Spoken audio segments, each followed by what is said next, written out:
Good afternoon, everyone. Today we are going to be reading chapter 18 of The Secret Garden, and this week we are going to finish the entire book. So, last week we read how Colin finally got to go into the garden, and today we're going to pick up where we left off with Ben Weatherstaff standing very angry looking at them. So we are going to be reading that. Okay, here we go. Chapter 18, Standing and Digging. "What are you doing here?" Ben Weatherstaff shouted at Mary. "You shouldn't have gone poking your nose back here. The garden is off limits. Lord Craven has ordered." He stopped suddenly when he heard Colin. "Good Lord," he said, his voice barely above a whisper. Ben looked as if he'd seen a ghost. "Wheel me over there," Colin demanded from his chair. Dickon pushed the carriage over to the wall. "Do you know who I am?" Colin bellowed at the gardener. Ben Weatherstaff couldn't answer. He just stared and stared at Colin. Then he rubbed his eyes and stared again. In his shaky voice he answered, "It could only be you, Master Craven. I would know those eyes anywhere. They were the eyes of your mother. But I thought you were too crippled to be moved from the manor." Colin sat as straight and tall as possible. "I am not a cripple," he cried out furiously. "He's not," Mary agreed. "I looked for a lump on his back. He doesn't have any." Ben Weatherstaff wiped his brow nervously. "You don't have a crooked back?" he asked. "No," Colin shouted. "And you don't have crooked legs?" The humiliation was more than Colin could bear. Mary watched as her friend's face turned red.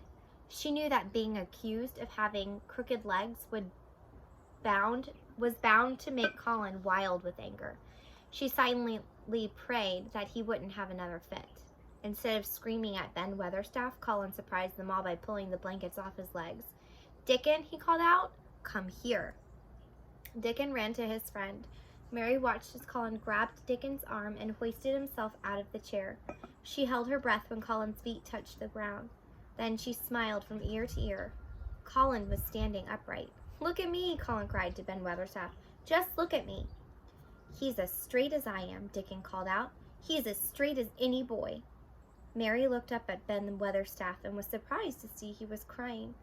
"You're a fine lad," the gardener cried. "God bless you." Colin held Dickon's arm tightly, but he didn't stumble or fall. He stood straighter and straighter with each passing moment and looked Ben Weatherstaff in the face.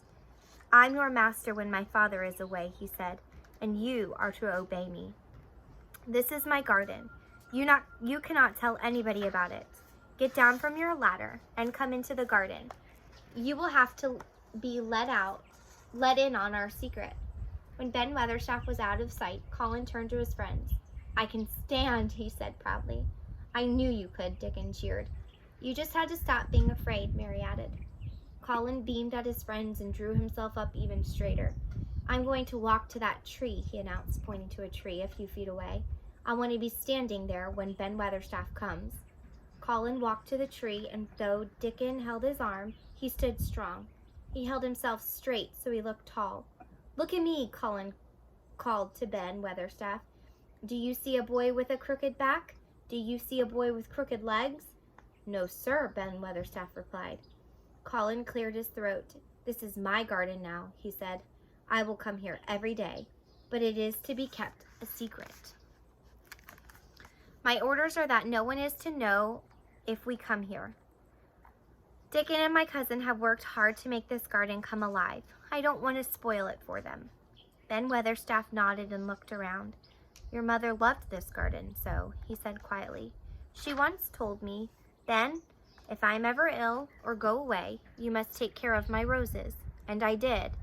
Every year I came over the wall and did a bit of pruning, but ever since my arthritis, I haven't been able to." "That's why it was so wick," Dickon remarked. "I'm glad you kept your promise to my mother," Colin told him. "You know how to keep a secret." Colin slowly dropped to his knees, but when Dickon ran over to help him, Colin waved him away. "I want to dig too," he announced, grabbing a trowel from the dirt Slowly, he began to scratch at the earth with the trowel. Look, I'm digging. Standing, walking, and digging, all in one day. The sun began to set in the secret garden. The last thing Colin did on that first day of his new life was plant a rose for his mother. When the sun finally dropped below the wall of the garden, Colin again stood on his own 2 feet. And that ends chapter 18. It's not over yet, though, so there's more to the story, and I hope you'll join me next time for chapter 19 as we continue The Secret Garden.